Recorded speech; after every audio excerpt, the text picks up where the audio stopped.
नमस्कार लाडक्या बहीण भावांनो, लाडक्या बहिणीसाठी एक महत्वाची बातमी आहे की जवळपास 2.5 कोटीच्या आसपास लाडक्या बहिणी ह्या 1500 रुपये दर महिन्याला घेण्यासाठी पात्र ठरल्या होत्या. मात्र वारंवार सातत्यानं केवायसी ई केवायसी करून यातील जवळपास 60 लाखाच्या आसपास लाडक्या बहिणी वगळण्यात आल्या होत्या.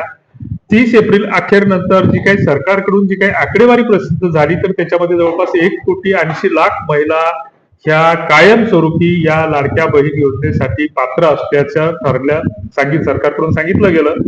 आणि मग ज्या काही 50 ते 60 लाख लाडक्या बहिणी होत्या तर त्यांच्यासाठी हा एक महत्वाचा व्हिडिओ आहे की मुख्यमंत्र्यांनी जे काही ज्यांचा हप्ता बंद झालेला आहे तर अशा बहिणीच्या संदर्भात जे काही संकेत दिलेले आहेत तर ती काय माहिती मुख्यमंत्र्यांनी दिली की ई केवायसी ची प्रक्रिया आता ही पुन्हा नव्यानं सुरू केली जाणार आहे.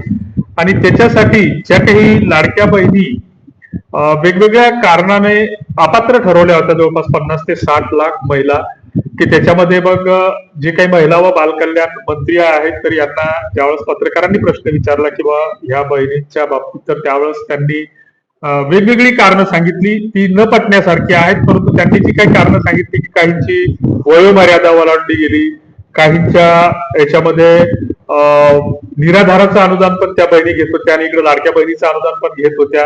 मात्र त्याबाबतचा कुठलाही पुरावा सरकारकडून या लाडक्या बहिणींना किंवा अपात्र ठरवल्या गेलेल्या बहिणींना देण्यात आलेला नाही.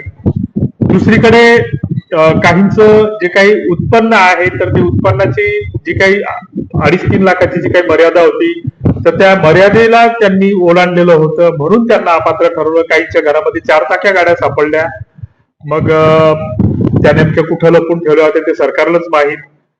दुसरीकडे बऱ्याच बहिणींच्या घरामध्ये नोकरदार सापडले, म्हणजे कुठल्या तरी उतरंडीला ठेवलेले असतील. कारण ह्या बहिणी प्रामाणिक आहेत. जी काही बेमानी असेल तर ते सरकारच्या मनामध्ये आहे. 15,000 पेक्षा जास्त बोगस लाभार्थी सापडतात. तर मग एकतर सरकारची यंत्रणा याच्यामध्ये दोषी आहे, दोषी म्हटल्यापेक्षा चोर आहे असं म्हणायला हरकत नाही. तुम्हाला काय वाटतं ते कमेंट बॉक्समध्ये तुम्ही लिहिलं पाहिजे.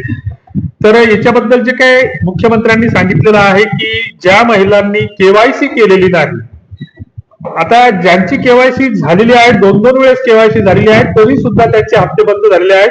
मग ते कुठल्या कारणामुळे बंद झालेले आहेत याबद्दल सरकारकडून कुठलीच स्पष्टता किंवा माहिती देण्यात आलेली नाही.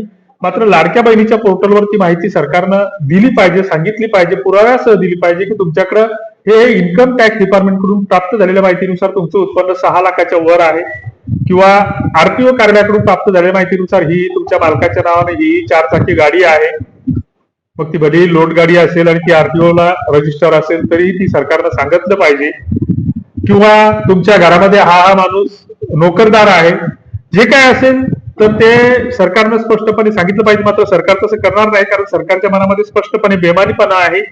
आणि त्यांच्यासाठी आता पुन्हा ई केवायसी प्रक्रिया सुरू केली जाणार आहे असं मुख्यमंत्र्यांनी सांगितलं. की नेमकी कधी होते, काय होते ते आता त्या सरकारलाच माहीत. कर्जमाफी सारखी पुन्हा याच्यामध्ये या लाडक्या बहिणीची बोळवण होते किंवा वेळ काढूपणा होतो. तुम्हाला याबद्दल काय वाटतं ते कमेंट बॉक्समध्ये नक्की कळवा. धन्यवाद.